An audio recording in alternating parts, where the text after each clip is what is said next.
Friends, ఇప్పుడే అందిన వార్త. బీఆర్ఎస్ మాజీ సీఎం కేసీఆర్ సంచలన నిర్ణయం. నిన్న పార్టీ ఆవిర్భావ ఏదైతే దినోత్సవం సందర్భంగా పార్టీలో సంచలన నిర్ణయాలు, వీరికి సీరియస్ వార్నింగ్ అంటూ. ఇక అదేవిధంగా తెలంగాణ రాష్ట్ర వ్యాప్తంగా కవిత కొత్త పార్టీ, బీజేపీ కాంగ్రెస్ పైన ఎలాంటి సంచలనాత్మక నిర్ణయాలు తీసుకున్నారు, ఏంటి ఆ వివరాలన్నీ కూడా మనం వీడియోలో తెలుసుకునే ప్రయత్నం చేద్దాం. వీడియో చివరి వరకు చూడండి, అర్థమవుతుంది అనమాట.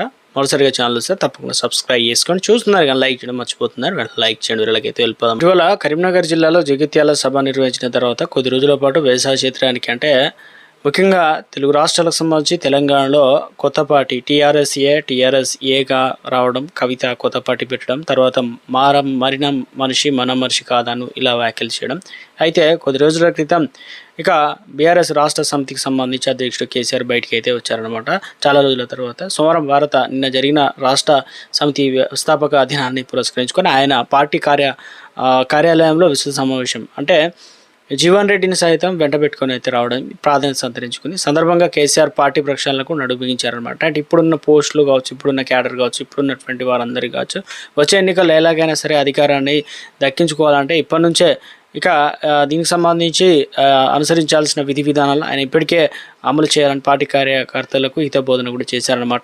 ఎలా ఉండాలి ఏంటి అన్నది ఇక పార్టీ కార్యాలయంలో ఏర్పాటు చేసిన సమావేశంలో కేసీఆర్ కీలక నిర్ణయం తీసుకున్నారు. సో ఎందుకంటే జీవన్ రెడ్డి రావడం, పార్టీ కమిటీ కార్యాలయాలు కావచ్చు, ఇవన్నీ కూడా పూర్తి స్థాయిలో ప్రక్షాళన చేయడం, ఇటీవల కాలంలో ఒక వర్గం నుంచి అంటే హరీష్ రావు సైతం జీవన్ రెడ్డి రావడం పొసడం లేదని మీడియా కథనాలు అయితే వచ్చాయి. వీటన్నిటిని దృష్టిలో ఉంచుకొని సో ఇప్పుడు ఏదైతే బీఆర్ఎస్ పేరు మార్చడంతో టీఆర్ఎస్ ఉన్నటువంటి ఏదైతే జిల్ అయితే వెళ్ళిపోయిందంటూ ఆ పార్టీ ఏదైతే దాన్ని భర్తీ చేయడానికి కవిత కొత్త పార్టీ పెట్టారని చెప్పేసి సో ఈ రకంగా అయితే రాజకీయ నిపుణులు విశ్లేషకులు అయితే భావిస్తున్నారు. అయితే శతస్థాయిలో కష్టపడి పనిచేసిన వారికి మాత్రమే వచ్చేసారి టికెట్లు ఇస్తామని కేసీఆర్ అయితే ఇక వచ్చే ఎన్నికలు చూసి టికెట్ ఇవ్వడం కుదరదు, ఎందుకంటే కేసీఆర్ స్పష్టం చేశారు. కొంతమంది నాయకుల్లో ఇంకా అహంకారం తగ్గలేదు, వారు తమ ధోరణి మార్చుకోకపోతే కష్టమని కూడా కేసీఆర్ అయితే అన్నారనమాట.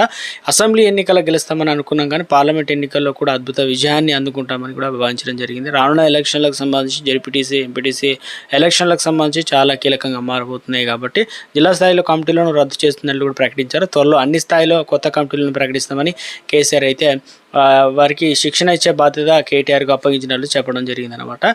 సో ఇక టీఆర్ఎస్ పేరుతో కొత్త పార్టీని ప్రకటించిన నేపథ్యంలో కవిత కేసీఆర్ ఆమె గురించి మాట్లాడతారు అనుకున్నారు కానీ మాట్లాడలేదు. పార్టీ ఆవిర్భావ సభలో కవిత కేసీఆర్ను ఉద్దేశించి మారిన మనిషి మరో మనిషి అంటూ వ్యాఖ్యానించడం, అంతేకాదు కేసీఆర్ చుట్టూ పందికొక్కులు ఉన్నారు, తోడేళ్ళు ఉన్నారంటూ ఇలా. అయితే కవిత పార్టీ ఆవిర్భావ సభ తర్వాత ఏదైతే Bharat Rashtra Samithi BRS social media హ్యాండిల్లో డూప్లికేట్ ఒరిజినల్ అంటూ ఒక పోస్ట్ కూడా వైరల్ కాదు. ప్రతినిధుల సమావేశంలో ఆ పార్టీ అధినేత మాజీ సీఎం కేసీఆర్ కీలక వ్యాఖ్యలు చేశారు, ఎందుకంటే సీరియస్ వార్నింగ్ ఇచ్చినట్లు. మొత్తానికి లోక్సభ బీఆర్ఎస్ సభ్యులు లేని లోటు, అంటే లోక్సభలో ఇటు కాంగ్రెస్ అదేవిధంగా బీఆర్ఎస్ సంబంధించిన ఎంపీలు ఒక్కరు కూడా లేరు. కాంగ్రెస్ ఎంపీలు ఉన్నారు, ఇటు బీజేపీ ఎంపీలు అయితే ఉన్నారు. సో సోమవారం తెలంగాణ భవన్లో పార్టీ ప్రతినిధులు ఉద్దేశించి ఆయన మాట్లాడడం జరిగింది. ఉమ్మడి ఏపీ విభజన ఇటీవల లోక్సభలో బీజేపీ ఎంపీ తేజస్వి సూర్య చేసినటువంటి వ్యాఖ్యలపై కేసీఆర్ అయితే ఒకసారి మండిపడ్డారు, ఒక ఘాటైన వ్యాఖ్యలు చేశారని చెప్తున్నారు. ఎందుకంటే తేజస్వి సూర్య వ్యాఖ్యలు సభలో